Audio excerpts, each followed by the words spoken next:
Ngayong araw nga pala sa di inaasahang pagkakataon ay nasira ang motor natin na si Blacky. Blacky ngayon, kung kailan naman nasa kalsada tayo tsaka siya na flat. Kaya papagawa natin. At nung may nakitang akong vulcanizing shop ay agad-agad na ako lumiko dito. Grabe naman talaga yung gulong natin, sa sobrang nipis ay talagang mabubutas lagi ang interior natin.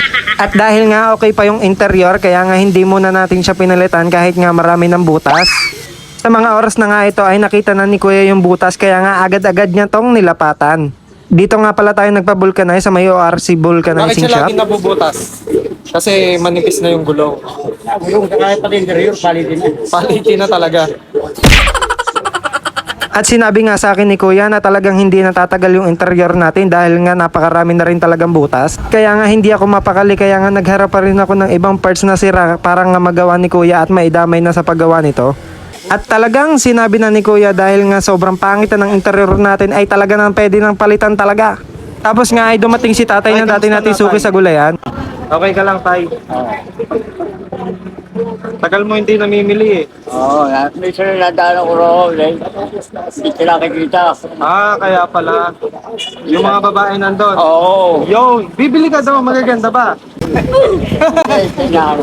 At habang nga nagpapabulkanizing tayo ay nakilala tayo ni tatay dahil nga siya yung matagal nating suki sa palengke. At sa mga part na nga ito ay kinakabit na ni Kuya yung tinanggal niyang interior at ginabit na dun sa may gulong natin. Guys, hindi lang dalawa yung butas, naging tatlo pa. Medyo masakit sa ulo. Ilang araw pa tatagal yun? Ewan ko lang. Pwede dalawang araw, tatlo. Ayun. At buti na lang magaling sila Kuya kaya nga naremedyohan nila yung ating gulong.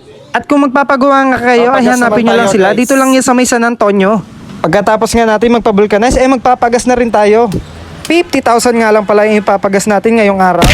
Buti na nga lang nandito si Tropa yung kakilala natin. Pagkatapos nga lahat ng nangyari ay buti na lang ay nakauwi na tayo at matigas na yung gulong natin. Okay na siya, guys. Tignan natin kung ilang araw ba o oras lang ay itatagal nitong gulong na to.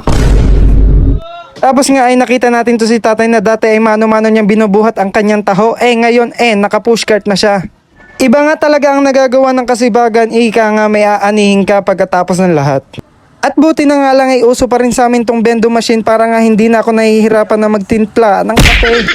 Dito nga pala ako laging natambay pagkatapos ko bumili ng kape. Dahil nga dito ay lagi may preskong hangin. Ganto nga palagi ang ginagawa natin tuwing umaga, naupo tayo tapos nagiinom ng kape para nga makapag-isip-isip ng malalim at hindi tayo ma-stress lalo.